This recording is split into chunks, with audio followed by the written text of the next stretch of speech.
உலகத்துல ரெண்டு விஷயம். இந்த ரெண்டு விஷயத்தை ஆழமா மனசுல பதிய வச்சாலே நம்முடைய எல்லா பிரச்சனைகளுக்கும் கவலைகளுக்கும் இதான் மருந்து, இதான் மந்திரமும் கூட. முதல் மந்திரம், நம்முடைய வாழ்வாதாரம் இந்த உலகத்தில் முடிவு செய்யப்பட்டது. நம்முடைய கடைசி சொட்டு தண்ணீரை அருந்தாத வரைக்கும் மரணம் நம்மை வந்தடையாது. நம்முடைய வாழ்வாதாரத்திலிருந்து ஒரு ரூபாய் யாரும் எடுத்துடவும் முடியாது, ஒரு ரூபாய் யாரும் கொடுத்துடவும் முடியாது. நம்முடைய தாயுடைய கருவறையில் நாம் உதயமாவதற்கு முன்னதாகவே இந்த வாழ்வாதாரம் முடிவு செய்யப்பட்டது. முடிஞ்ச வரைக்கும் முயற்சி செய்யணும், அல்லாஹ் கொடுக்கறது கொண்டு திருப்தி ஆயிரணும்.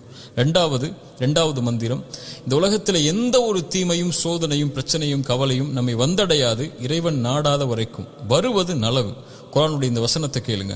குல் லை யுஸீபனா இல்லா மா கதபல்லாஹு லனா ஹுவ மௌலானா வ அலல்லாஹி ஃபல்யதவக்கலில் முஃமினூன்.